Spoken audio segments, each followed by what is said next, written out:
You're listening to Bible Truth Feed, a podcast by Christadelphianvideo.org for Christadelphians and all those seeking the truth about the Bible message. Join us now as we present our latest episode.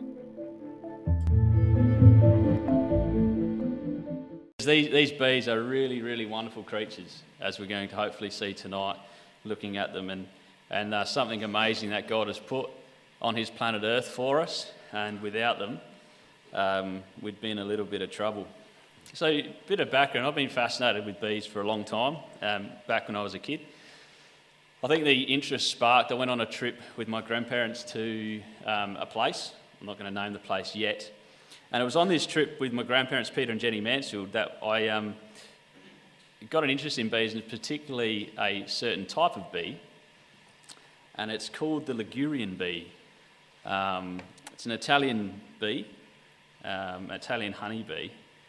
But the thing that grabbed me at the time was that when we were looking at these bees in this certain location, which I'll reveal to you shortly, in that location they actually hold the most purest form of the Ligurian bee anywhere in the world. And it's not far from here, actually.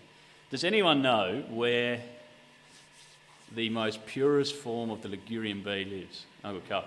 I knew Uncle Carl would know. Uncle Carl knows everything. All right, where was it? Kangaroo Island. Okay, fantastic. There's no lollies, sorry, but you get the reward of being Mr. Knowledge. So yeah, it's Kangaroo Island. It's not far from here, and they hold the most purest form of the Ligurian bee anywhere in the world. It's Kangaroo Island.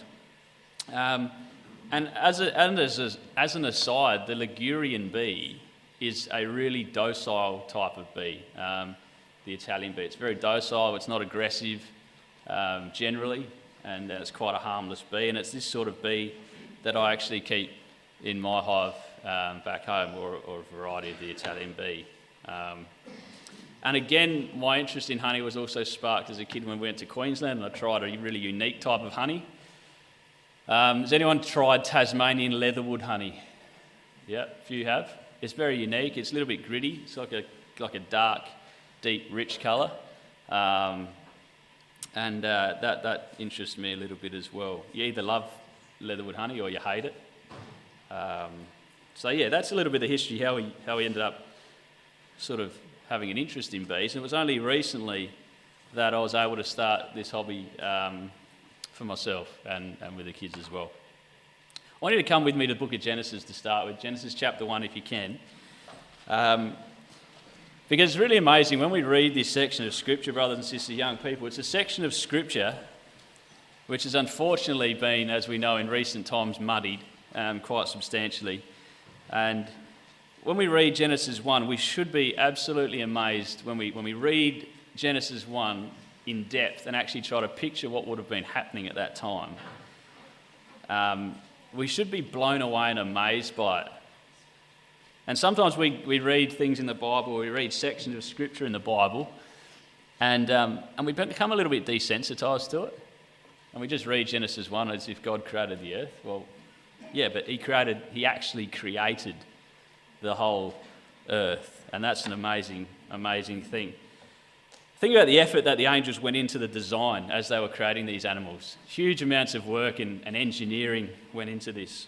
And for me, this is the reason that I love my bees so much, because they teach us a lot. The amount of design work and the intelligence that is in bees is absolutely fascinating. It's mind-blowing, actually. They are pre-programmed to do so many things. I even think with my kids, they were not pre-programmed to do half as much as bees.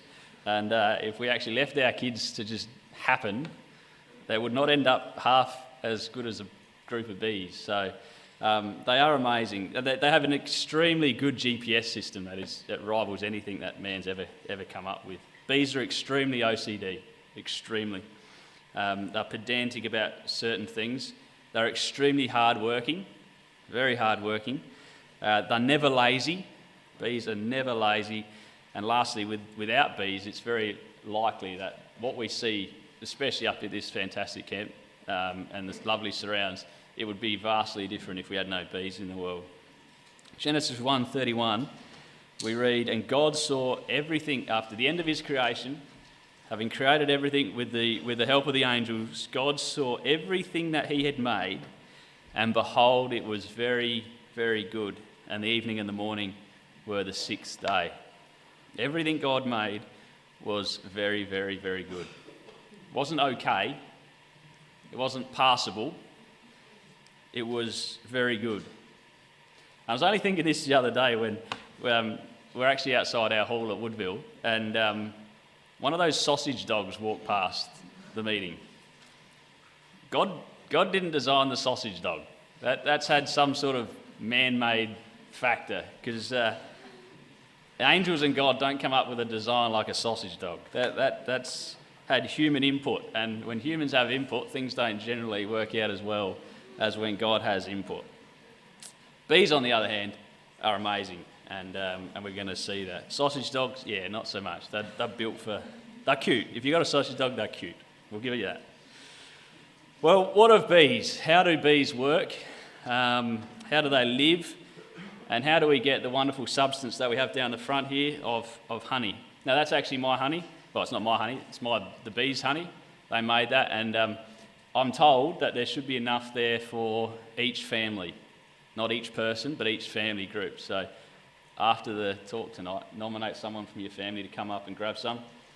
I'm sure you won't have boring toast for breakfast, but if there is toast around tomorrow, feel free to use it on that. It's pure, it's straight out the hive, nothing's been touched, so if you're allergic to honey, don't eat it. That's about it. In the world, there's approximately 20,000 different species of bee, so that's a lot. In Australia, we have approximately 15,000 different species of bees in Australia, or native to Australia. In Australia, we have what we call native bees, and we have what we are going to probably spend most of our talk tonight talking about, the honeybee, or the more common honeybee. Native bees, unlike honeybees, they don't always live in hives.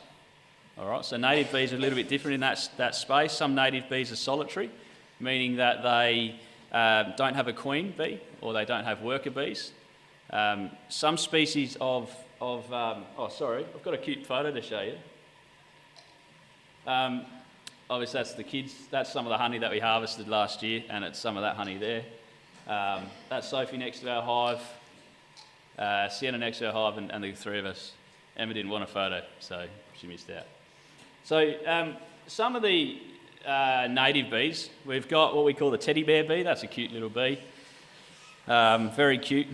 They are excellent pollinators, the teddy bear bee, and found all over Australia except for Tasmania, which is not part of Australia if you come from Tasmania, but that's fine. Also got carpenter bees. Carpenter bees have their name because they're a great looking bee too, with their bright colours. They're a native Australian bee, pollinating bee, but they actually burrow their nests into wood, hence why their name's the carpenter bee. So that's a type of Australian native bee. And also the cuckoo bee, really great colour with the blue. They display striped, checkered or spotted abdomens in bright, vibrant blue and white. Really unique looking bee. Interestingly, the smallest bee I think in Australia, a native bee, is 1.5 mil long, I believe, if I remember rightly. So it's 1.5 millimetres, which is tiny. That's one of the smallest sort of bees. When we were up in Queensland recently, we saw some like that. Not exactly that type, but very, very small bees that you struggle to sort of see. And they don't look anything like a honeybee, completely. You wouldn't pick them for a bee, some of these native bees. But the one thing that we want to look at tonight is the honeybee. Honeybees, I think, as I've said, are probably one of the most industrious creatures that God has designed. They're extremely hardworking. Honeybees, they live in a colony, and the colony lives in nests. And some nests are wild, but if you're like me and you keep bees for yourself in your own backyard, or you've got them on your property, they live in what we call hives. So as soon as we have a box for them and we look after them as hobbyists or as beekeepers, these honeybees live in what is known commonly as a hive. All right. The type of bee which I keep at home, as we've said, is the Italian bee. They're a very docile bee. They say you can harvest your honey without a suit on. I'm not that game. I'm slightly allergic to them. My arms tend to blow up when I get stung. So whenever I touch my bees, I do put the suit on. But you potentially could. They don't get too carried away really at all. I've only been stung once. Our dog sleeps or sits underneath the hive, and the kids can go up to the hive, and they don't sort of chase you. Generally, bees only get annoyed when you try to steal some of their food. So yeah, they're very placid, and the kids enjoy them. Speaking of their hive or of their house where the bees tend to live, bees find the weirdest and the most wonderful sorts of places. There's some up on the screen too. Some of these are swarms, but they find the real bizarre types of places to set up home. They find any spot they can. Irrigation boxes, possum boxes are common, barbecues, attics, cool spaces. How many people know Uncle Pat Peronacci here? Yeah, lots. Uncle Pat had them living in his house under the floorboards, so they get everywhere, and they can set up hives wherever. All right. We actually know that, not from nature, but we actually know that from the Bible. Does anyone know a weird place in the Bible that there was a hive? Correct. All right, Samson. Okay. Judges 14, verse 8. If we remember the story of Samson in the book of Judges, we have that incident where Samson kills a lion with his bare hands, and then he returns to the woman of Timnath, and on his way he sees something very interesting. He sees something unique. We read it in verse 8 of Judges 14. After a time he returned to take her, and he turned aside to see the carcass of the lion, and behold, there was a swarm of bees and honey in the carcass of the lion. And he took thereof in his hands and went on eating. And he came to his father and his mother, and he gave them, and they did eat. But he told them not that he had taken the honey out of the carcass of a lion. So here we have a hive, pretty much in the carcass of a dead lion. The bees have decided to swarm there, set up home, and it's a good place for them. So bees will find any spot that they can to find a hive. Having said that, as beekeepers, generally you try to keep your hives as clean, as neat as possible, and as well looked after. If you do have a beehive, there's certain boxes that you do need to tick. It's not just something that you can go grab a hive and set up in your backyard. You do need to register with PIRSA if you do have hives. It's a requirement that you do carry out regular inspections of your hive, checking for anything nasty or disease. And these inspections do need to be logged in a journal or on an app to keep track of that. When you do an inspection of your hive, it's pulling your hive apart essentially. You do need to suit up, pull it apart, inspect each of the frames. Now each of the frames, this might all collapse here, but this is what is known as a frame, each of those there. And we'll explain a little bit about it, how they work shortly, but that's part of the inspection. You would also try to locate your queen if you can.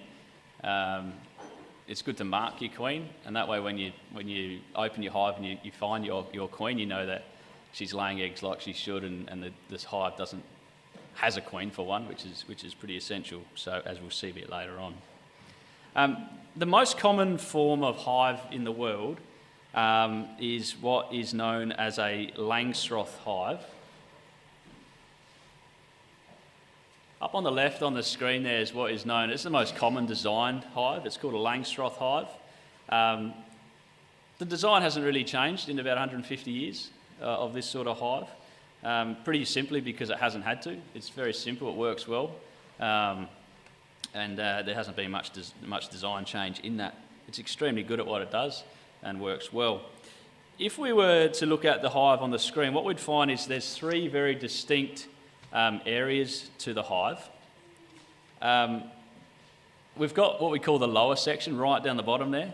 That's the base on what the hive sits on, keeps it elevated off the ground. And this is where we have an entrance board right down the bottom, and this is something that the bees will land on as a landing pad, and then they'll enter their hives. They'll come down like a fighter jet, land sort of on that baseboard, and then in through the entrance, and then up into the hive. The boxes that you see, I'm not sure how, yeah, it looks pretty clear. There's 2 boxes there. The bottom box is where the action happens really in a beehive. In that bottom box is where the bees store their brood, which is their babies. They store pollen, propolis, and of course their honey as well. So that's all sort of sectioned off in these frames here. So if you can imagine the bottom box incorporating all of those frames, that's what the bees will make their babies on, set up their comb, incorporating those cells, the baby cells, incorporating that also the honey cells as well. This here is, I'll do this carefully. So this here is what we call a frame, all right? So what the bees will do on that, if I take that out, that slides in just like that. And that will sit in the box just as is, all right? And what the bees will eventually start to do is they'll start to make their comb, and they'll start to expand it out until this whole frame is full of honeycomb. Once that's full of honeycomb, then they'll start to fill it, and that's where they store their babies, etc. So starting from that, you end up getting a full honeycomb on that frame. And a part of the inspection process requires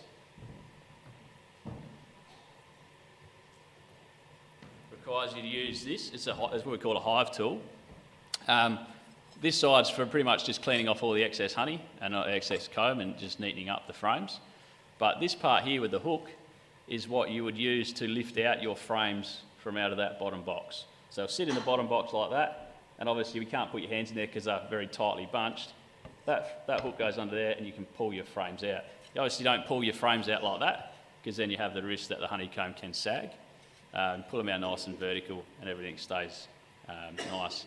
Generally when you pull out one of these frames, as we'll see in some of the videos, this will be entirely covered in bees, front and back, and it's a matter of sweeping them off with a light brush, and then you can really inspect and see what's going on. And you're looking for babies, and you're looking for diseases, and you're looking for honey, and things like that in your inspection. So that's how generally the bottom box of the hive will work.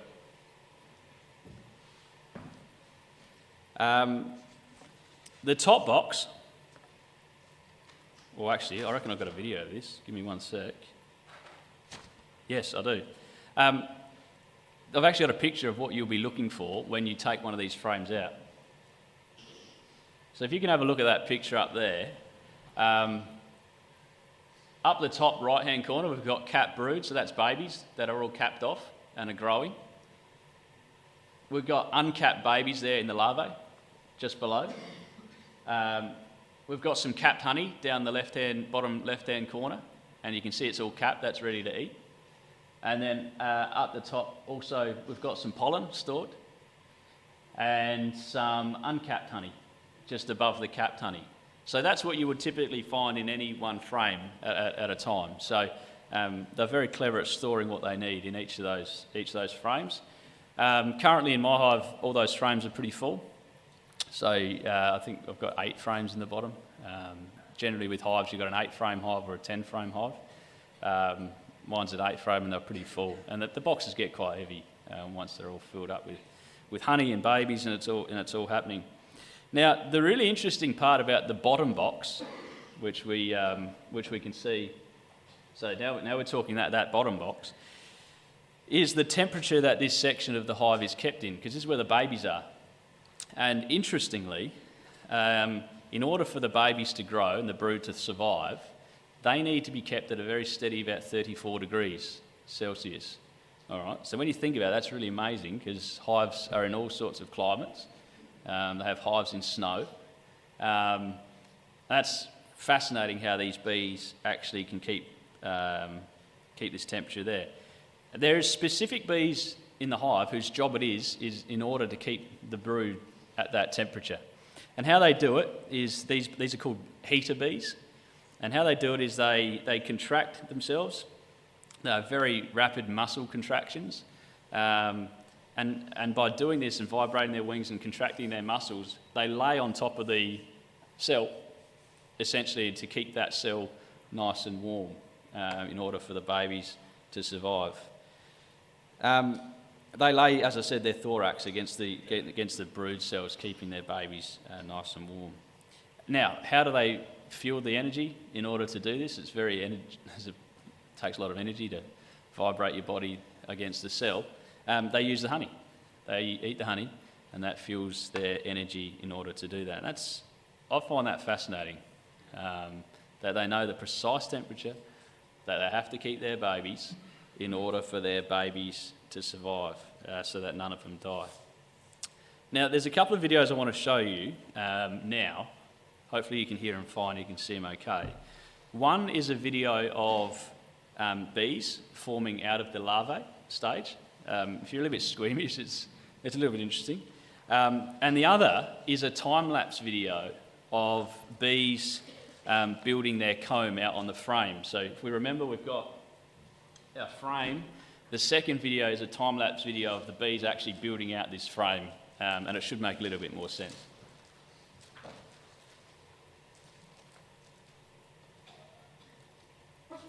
Here is a bee egg as it hatches into a larva. Those newly hatched larvae swim around their cells, eating on the liquid food that nurse bees secrete for them. Then their head and their legs start to differentiate as they transform into tissue. Here's that same pupation process seen from above with varroa mites running around in cells. Next, the tissue reorganizes in their body and the pigment slowly develops in their eyes.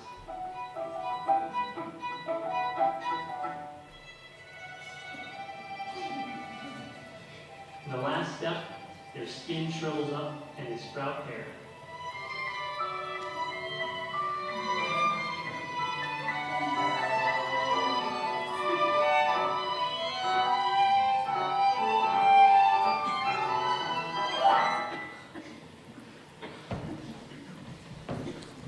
All right, so it's pretty amazing, isn't it? Well, if you can, when you sort of think about the bees as we go through tonight, when you think back, right back to the start when we went to Genesis chapter 1, every single thing that God made was very good.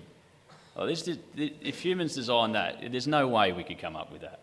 And it goes to show God's amazing power and his wisdom. And the angels, the excitement that they would have had when they were set about to create these wonderful animals. So have a look at the next video, it's just as amazing.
All right, so it's fascinating, isn't it?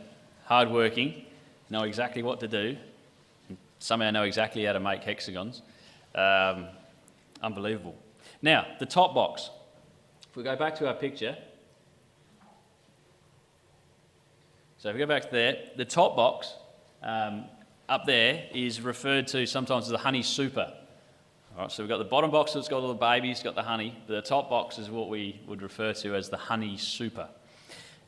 Because we're humans and we're naturally greedy and we want to take more than we give back, we like to steal the honey, because that's why we sometimes like bees.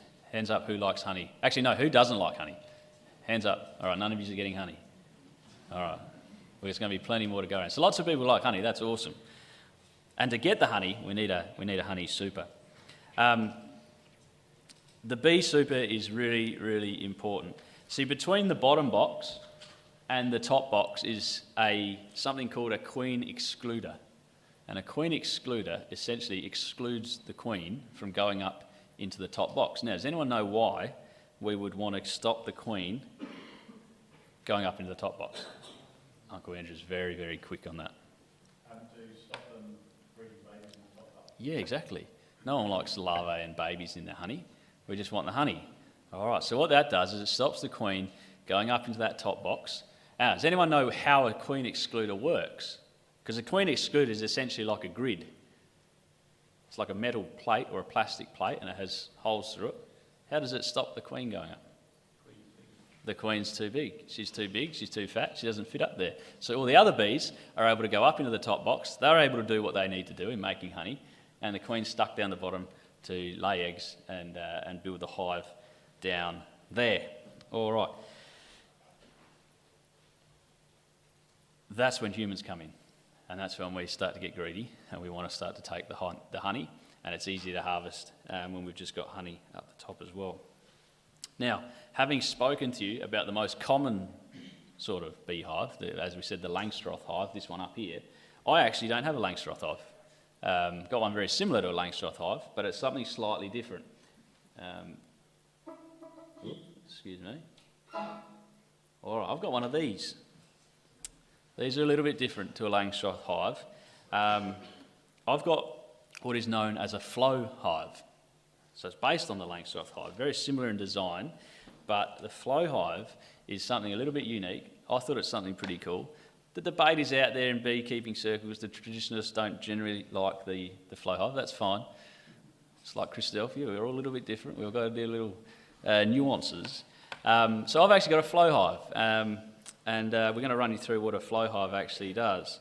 There was actually no real progress or change in beekeeping hives for about 150 years until someone decided to invent what is known as the flow hive. And that was invented in 2015 by one main Aussie guy. He lives in New South Wales. And he decided to come up with an idea that would eliminate the need for you to harvest your honey without having to actually take all those frames out, annoy the bees, damage the bees, etc. A little better way to harvest honey. It's simple. It's a really simple idea. I'm annoyed I didn't come up with the idea because I'd be a very rich man, but he did. And I've got a little bit of a video to show you what a flow hive is. Essentially what a flow hive is in the top part of the hive where we would have normally all these frames with honey in them. It's actually a plastic hive. It's plastic comb, plastic hexagons. But the simple part is that when you turn an Allen key, when your frames are full of honey, they oscillate slightly, it cracks them, and then the honey flows out of the hive, down a chute, and then out a tap, as you can see there. So I'll show you this video.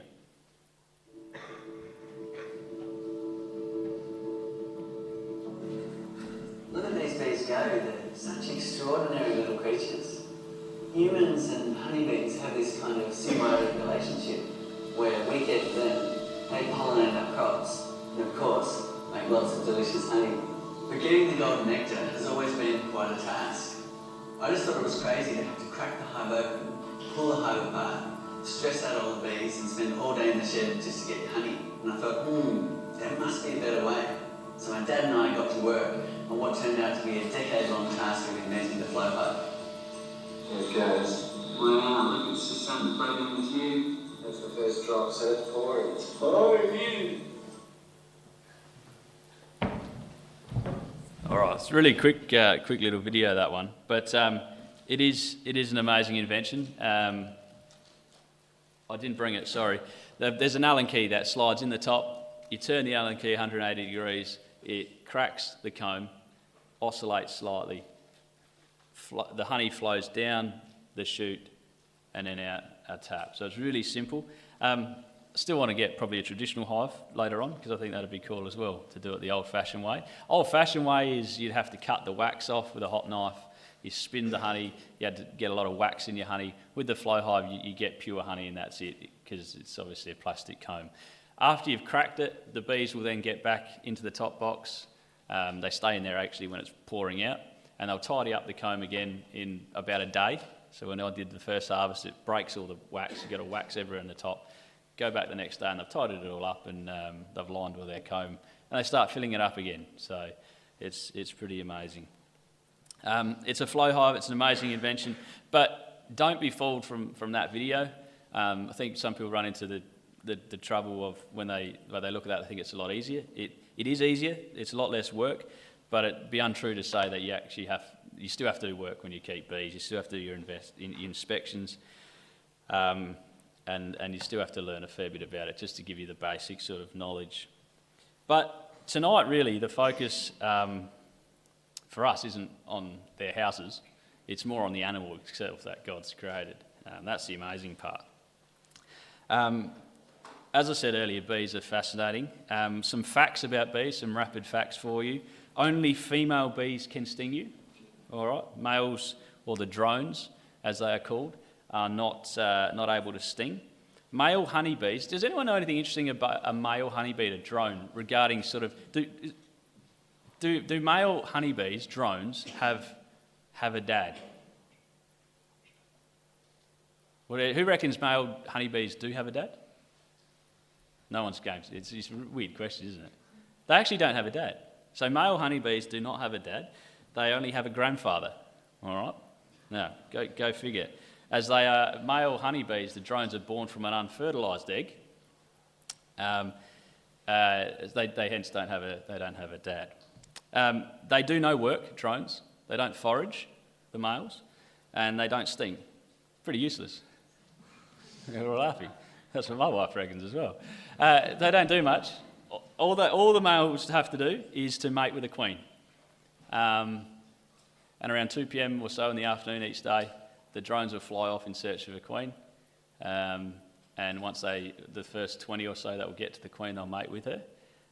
The queen, from that one mating flight, will have enough to last her the whole five or so years of her life, and she won't generally need to go and mate again, and that'll be enough of the sperm to survive through the process of her laying her eggs. So it's really fascinating. A honeybee, how many eggs do you think a queen can lay in a day, approximately? Hands up who thinks it's over 50. Okay, everyone, all right. Hands up who thinks it's over 100. All right, keep your hands up. Who thinks it's over 500? Ooh, some people are game. Who's going for over 1,000? Anyone take over 1,000? Someone's going to take over 1,000. Who's going for over 1,000? I feel like an auctioneer. All right, over 2,000. Oh, there's three. Okay, so it's between 2,000 and 3,000 eggs a day that the queen will lay in summertime or in springtime when it's warm. So that's fascinating. That's amazing. That's a lot of work. She'll lay like twice her body weight in eggs a day. So it's a huge amount of effort that she goes to. Honeybees typically fly between 1 and 6 kilometres on a foraging trip when they're looking for pollen. So if you do like a radius, if you see, a bee in your backyard, generally there's a hive within that sort of radius, obviously. Each honeybee makes 1/12. Now think about this when we look at all the honey up here. One honeybee in its life will make 1/12 of a teaspoon of honey. All right. So that puts into perspective how many bees you need in a hive to produce honey. Yeah, 2 to 5 years they can last. And it's interesting that if you've got a grumpy queen, you'll have a grumpy hive, and if you've got a nice queen, you'll have a nice hive. They reflect the mood of the queen. I'll say no more about that, but That's how it works. It's if you got it, so that's why people sometimes get rid of their queen and put a new queen in there. That's got a better attitude.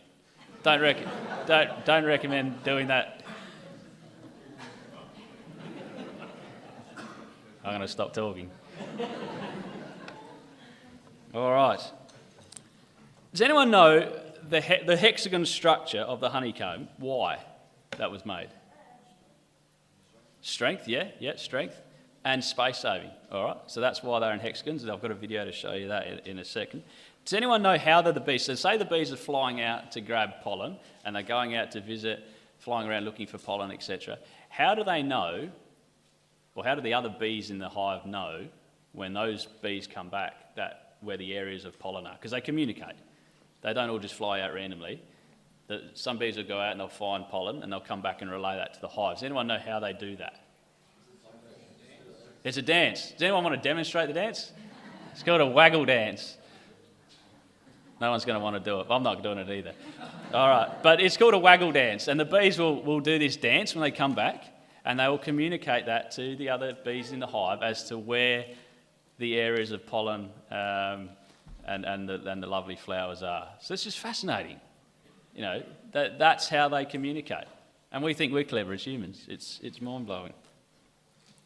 All right. Now, this is interesting. Scientists have actually discovered that the bees vote. All right. Now, we as Christadelphians don't vote. That's fine. But bees actually vote when they make decisions. And they vote on where the colony should create a new nest site. All right. Female scout bees, they'll go out and they'll look around for an area that they need to expand the hive or where they want to set up a new hive. And they'll report back to the colony. They use the famous waggle dance, as we've heard, to inform the colony that there's a better area that they need to either split the hive or move to. And the rest of the hive will either endorse this idea or else they won't endorse the idea. If the other worker bees like the potential new nest site, if they agree with what the females have come back and said, they began by imitating this dance. Eventually, once a critical mass of bees are all doing the dance, that's when they decide that there's enough support to move, and they'll end up moving the hive. So it's really interesting how they can work in agreeing to a new site. I don't think we could probably work that well, maybe sometimes, but they generally work pretty well in coming to that consensus. One thing that I struggle to work out when I think of all these bees, and when I was looking into some of this stuff for this talk, and it's hard to justify when people question a creator. Or when you look at bees, and it's amazing that there's some people that are so knowledgeable about bees when you watch their stuff on YouTube or you read books about it, and they still come back to the fact that these things somehow evolved. And it makes you actually really, really angry.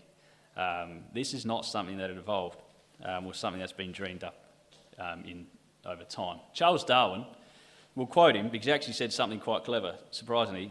He was flawed, but he said something interesting. He said this regarding the honeycomb, or on the hexagonal structure of the honeycomb. As we said, it's this particular way that it's built for strength and space saving. He says the honeycomb is absolutely perfect in economising labour and wax. So all the bees somehow over time didn't just get together and the mathematicians amongst them decide that a hexagonal structure for comb is the most efficient way to save one, wax and labour and space saving. They all didn't just decide that over time. They've been pre-programmed. God's put this in place for these bees, and they know it from the day that they were born. I want to show you a video of the honeycomb, which really shows us how amazing the structure of honeycomb is. And unfortunately, I tried to edit it out, but I think there's a bit in there that they talk about evolution. It'll just show you how stupid these people actually are. They really need to just swallow their pride and actually admit that there's a creator, but once they do admit there's a creator, then there's the responsibility, and I'm sure they don't want the responsibility to that creator. Oh, sorry, before we do that, I've actually got a video of my hive, and I forgot I put this into the PowerPoint, so forgive me, you'll just have to hold on the hexagonal one. I don't think there's any audio to this, so I might narrate it as we go. That's the front of my hive. As you can see, it's the plastic, the other plastic frames of the of the comb, and you'll be able to see if you look inside those, bees climbing up and down those frames and getting to work pretty well. So as you crack that comb, you've got those flutes that sort of go down angular, and that's where the honey flows, and then down the bottom. And that's into the side. You can see the extent. If you look really carefully, I know it's a bit hard, you'll be actually see uncapped honey in behind all those bees. So you can see the volume of bees, and that'd be replicated in that bottom box as well.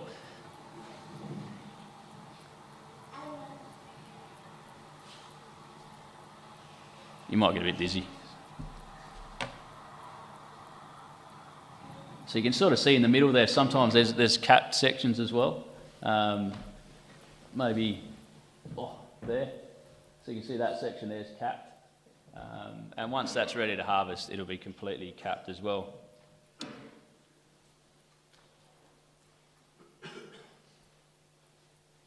This almost looks man-made, manufactured. It doesn't look like something from the natural world. The precision, the fine straight lines that they've created is extraordinary. Right.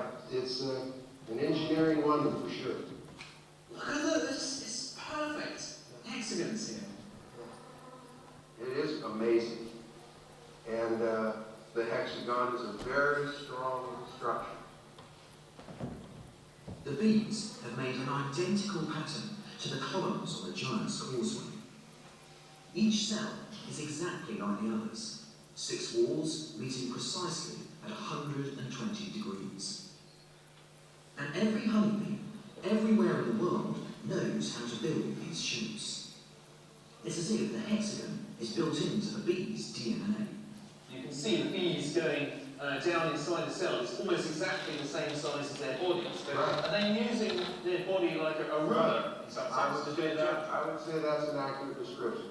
I know different races have a smaller body and the cell size in their comb is small. And each of the hexagons, how do they actually make a hexagon rather than some irregular shape? They've just done it for thousands and thousands of years. They were born to do it. They just instinctively know that this is the shape of their home. But there's more to the bee's behaviour than raw instinct. There's another reason why they build in hexagons. And to reveal that reason, we need to turn to the universal language of all nature, mathematics. The bee's primary need is to store as much honey as they can, while using as little precious wax as possible.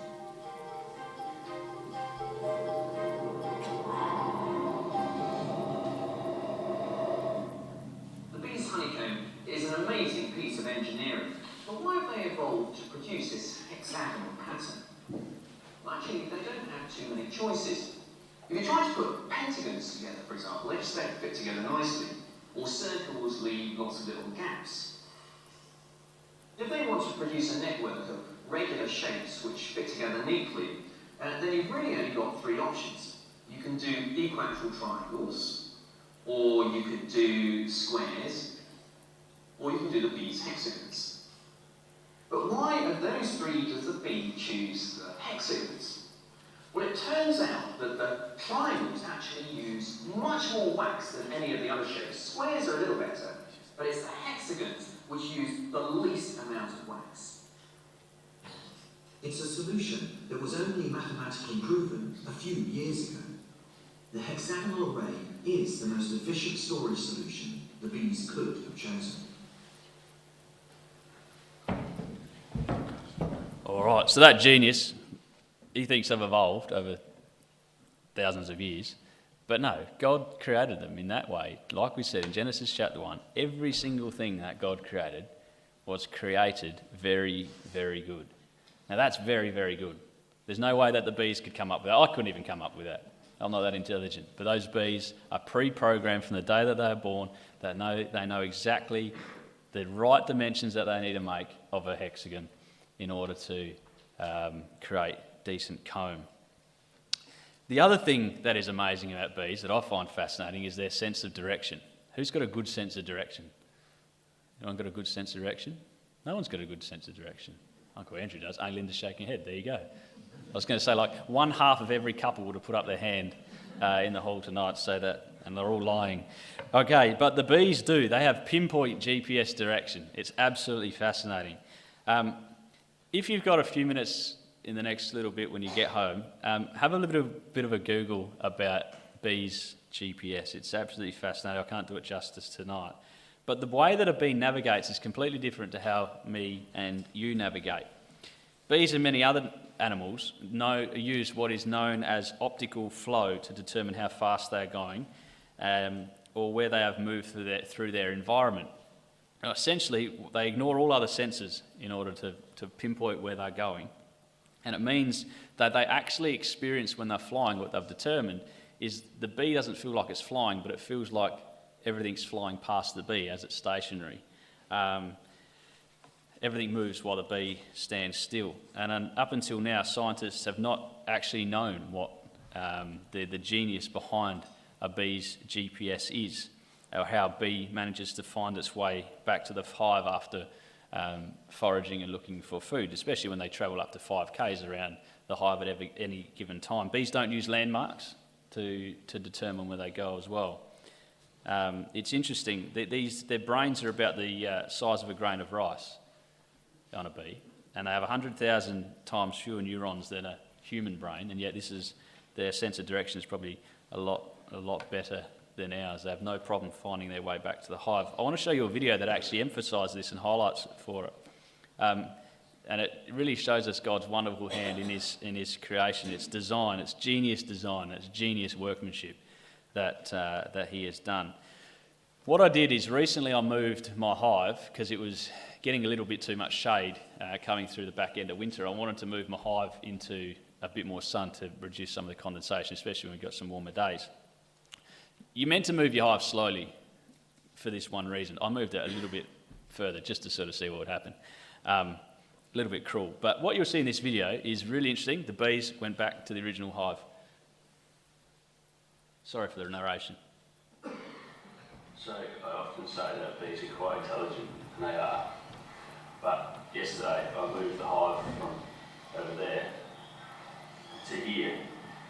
I want to get a bit more sun on it to reduce a little bit of condensation inside. They are so programmed to go back to their hive that this is currently all the bees trying to get back into their hive. That is no longer there. And I've been doing that for about a day and a half now. Not as much action, actually, over at the hive.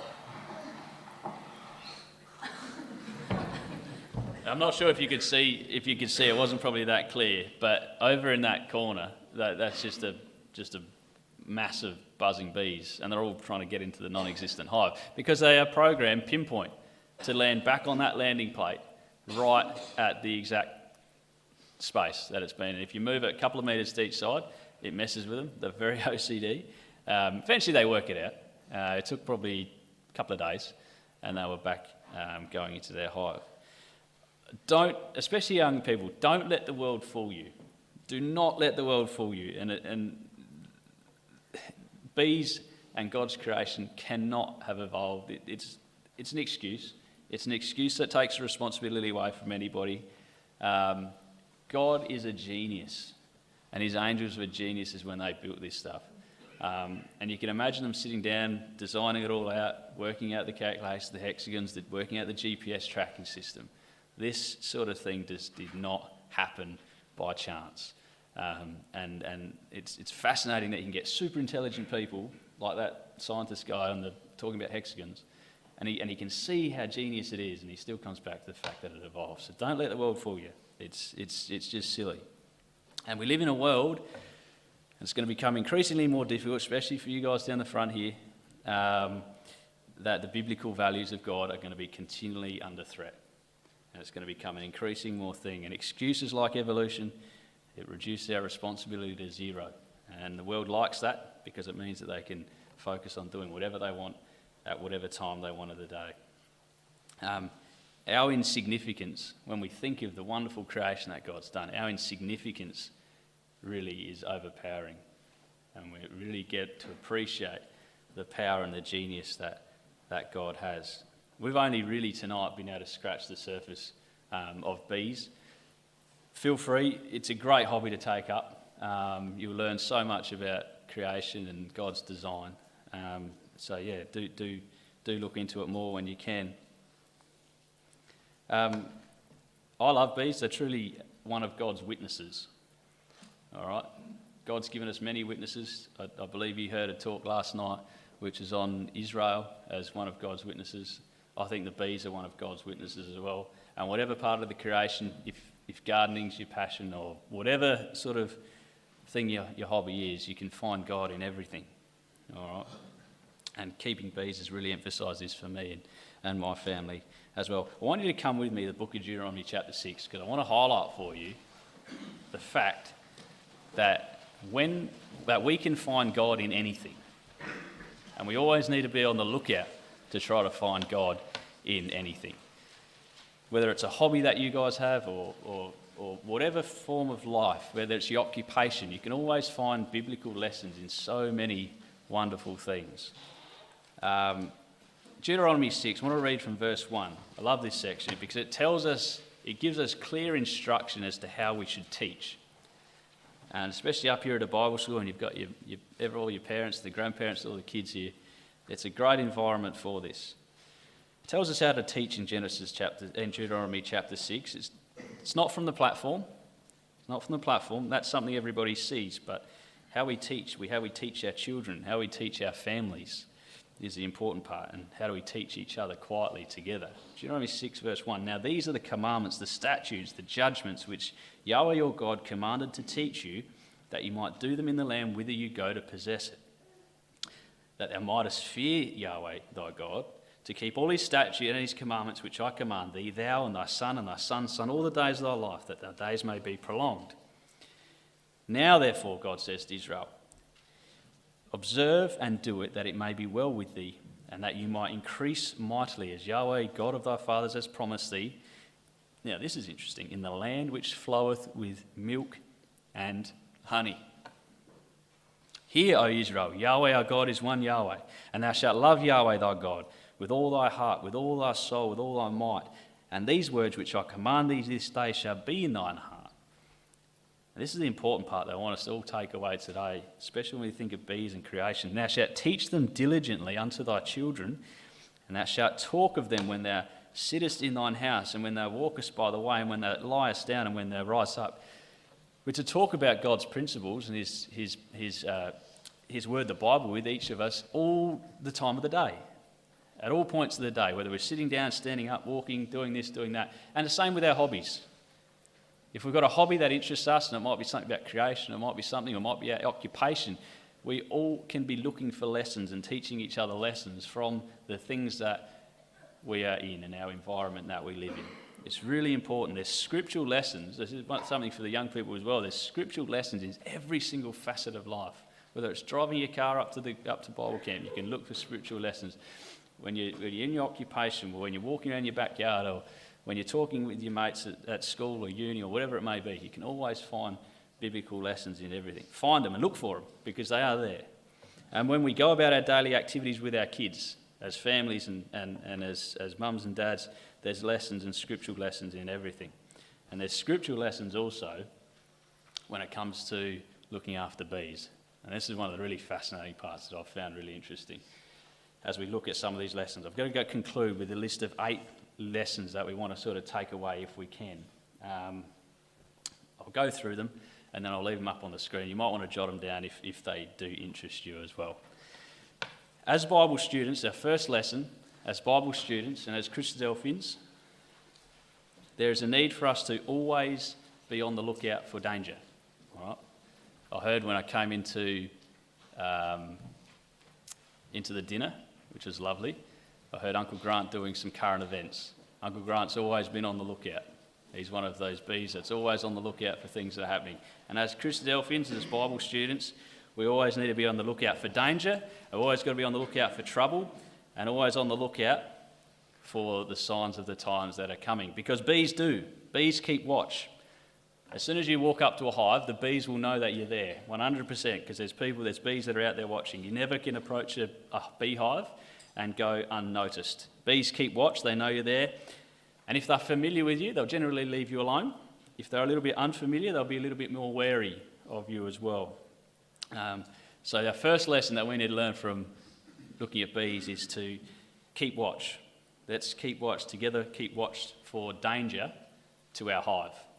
So as young people, Christadelphians, brothers and sisters, let's always be on the lookout for danger to our hive and always on the lookout for those signs which tell us that our Lord is coming back to this earth, the return of our Master. The second lesson that we want to go have a look at is bees are notoriously fussy. They are extremely fussy, and bees are super, super hygienic in how they keep their hive. They are complete neat freaks, bees. So much so that they when they produce their honey, if you know, it's actually antibacterial, it's antifungal. Honey was actually found recently in Israel. They suspect it was approximately 2,000 years old. This honey was still fine. So it's a fascinating product.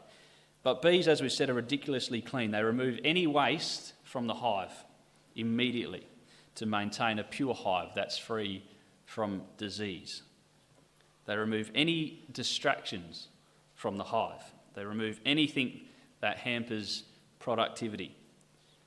And the question for us as followers of Christ is, as we go about our daily business and as we lay aside every weight and the sin which does so easily beset us, let us run with patience the race that is set before us. So the question for us tonight is, are we storing clutter? Do we need to remove some of the distractions from our life or from our hive? Are we working to our full potential? What are those things that we may need to remove from our routine in order for us to increase our productivity? So take a lesson from the bees and let's get rid of anything from our lives and from our hives that is unnecessary or hinders or creates disease in our hive. Bees are incredibly efficient animals, incredibly efficient, and bees know their role in the hive. They know their role in the hive. The queen's job is to mate and lay eggs. The workers feed the queen, they harvest pollen, they clean the hive, and they make honey. Some bees are nurses, others are scouts, others lay unfertilised eggs, as in drones. Each bee has a role to play in the hive. What is our role in the ecclesia of God? And what is your role in the ecclesia of God? 1 Corinthians 12 verse 12 says, "For as the body is one and hath many members, and all the members of that body, being many, are one body, so also is Christ. For by one Spirit we all baptized into one body, whether we be Jews or Gentiles, whether we bond or free, and have been all made to drink into one Spirit, for the body is not one member, but many." And our last point is also going to reiterate this as well. So in a hive, each bee collectively works in their own role. Each bee has its own role, and they each stay in their own lane, doing their own thing, not worried about what the other bees are doing. The question for us is, what is our calling, and what is our role in our ecclesia or our hive? In a hive, all the bees give their allegiance to the queen. In a beehive, there is only one ruler. There's only one queen. So much so that there can only ever be one queen in the hive, and if there's two, one will either have to leave the hive or they will be killed. A hive will only ever have one queen. Our life in Christ, we also can only have one master. Matthew 6:24 says, "No man can serve two masters, for either he will hate the one and will love the other, for he will either hold to the one and despise the other. You cannot serve God and mammon." And just like the bees, we give our allegiance to Christ. He is our king, and we are his servants. So bees also only give the very, very best for their sovereign, for their queen. And in fact, in order for a queen to actually turn into a queen, what has to occur is that the bees in the hive feed her what is called royal jelly. It's a special sort of honey. And nurse bees, they'll select 10 to 12 newly hatched female larvae, and they'll begin feeding them this royal jelly. It's like a milky white substance. that the bees secrete from the tops of their heads. And this exclusive diet of royal jelly, the very best that these bees can give, is what ends up turning the larvae into a queen bee. Now, the question for us tonight is, do we give the very, very best? Do we give our very, very best for our sovereign? The best of our energy? Do we give the best of our effort? The best of our time? Or are we people that give our sovereign, our ruler, our king, the leftovers, the things that are left at the end of the day, the dribs and drabs that we could afford prior to shutting our eyes? The bees give their sovereign the very, very best. Let's be like the bee. Let's give our king and our ruler the very best as well. Bees also have one purpose, and they live to serve. Bees serve their queen, their sole purpose in life. Worker bees, they store pollen and they make honey. Scouts go out on the lookout for danger and food. The drones give their lives to mate with their queen, because after they mate with the queen, they die. Bees never, ever, ever stand still. And sometimes the collegial life can feel busy, and it can feel like we've got a lot on. But we too, brothers and sisters, and our young people, have one calling, and that is to serve each other and to serve our King. Do we live to serve our master as the bee lives to serve their sovereign? Bees are also prepared and ready at any given moment to give their life for the betterment and the protection of the hive. What are we prepared to give up, brothers and sisters and young people? What are we prepared to give up? When we struggle to give up our time, we struggle to give up our energy, we struggle to give up perhaps our freedom, our occupations, the bees, without thinking, will defend the hive and sacrifice their life to protect the things that they hold near and dear. Our Master too, our Lord Jesus Christ, was prepared to sacrifice his life and to lay down his life for the hive. Are we prepared to do the same in service? And bees also, this is unifying for us, the bees together will always work for the common good, and the teamwork goes into a hive, produces what we have here in this wonderful golden treasure, the honey. Bees work together for the common good. They're amazing bees. And the lesson for us is what treasures would we be able to make then if we together work together in our hive as a community, as Christadelphians in Adelaide? What could we produce? Golden treasure like that of the honey, of honey, if we work together as a community in love. If all of us as a united group of believers work together in spirit and in truth, we too can create wonderful golden treasures. And interestingly, a bee hive is known as a superorganism. Now, a superorganism, this is really interesting, a superorganism is defined as any collective group of individual organisms that behaves like a united organism. You could describe a superorganism as a group of independent individuals of the same species that thrives by interacting in synergy. Each individual within the superorganism has a specific role to play, and it's highly dependent on the other individuals performing their individual role successfully. Now it's a little bit deeper, but think about this. Professor Thomas D. Seeley, he was the author of the Honeybee Democracy. He said this: one way to think of a honeybee colony is then as a society of many thousands of individuals, the queen, the workers, the drones. But to understand the distinctive biology of the species of bee, it is often helpful to think of the colony in a slightly different way. Not just as thousands of separate bees, but also as a single living entity that functions as a unified whole.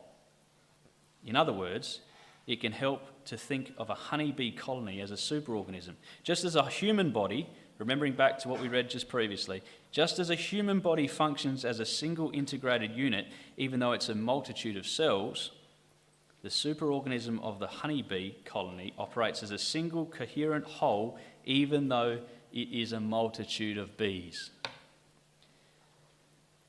Is this not the description of the body in Christ, brothers and sisters and young people? Is this not the description that we just read? All individuals, all of us here today are individuals, but working as a unified single body. And interestingly, this professor, he goes on further, he says, a colony of honeybees, for example, functions as an integrated whole, and its members cannot survive on their own, yet individual honeybees are physically independent. All right. So they can survive on their own for a period, but they rely on everybody else to function. Thus, it may be possible for an individual honeybee to survive for a time outside a colony.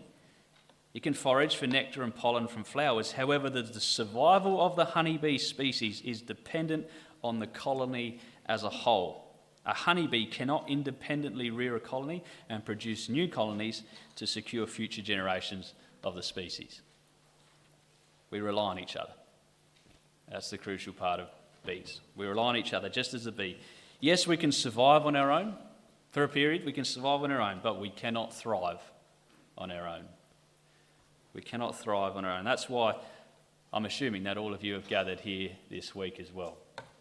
That's why you're all here, assembled to be with each other. Individuals, obviously, on your own individual walk, but also to assemble together this week as a colony, as a hive of activity. You've come here to be busy, of active service, in service to your sovereign and to your King.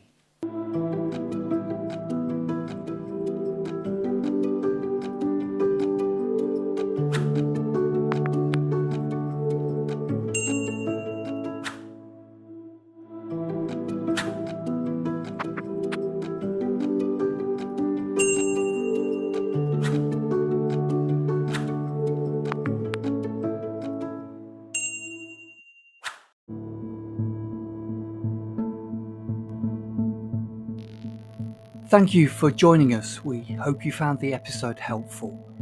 Don't forget, most of these episodes are also available as videos on our video channel, cdvideo.org. So head over and take a look. If you have any comments or questions or suggestions, please get in touch or leave us a voice message. We love to hear your feedback. You can email us at btf@cdvideo.org. If you enjoyed the episode, then please share it with others. Until next time, may God bless you in your studies and your walk towards God's kingdom. Amen.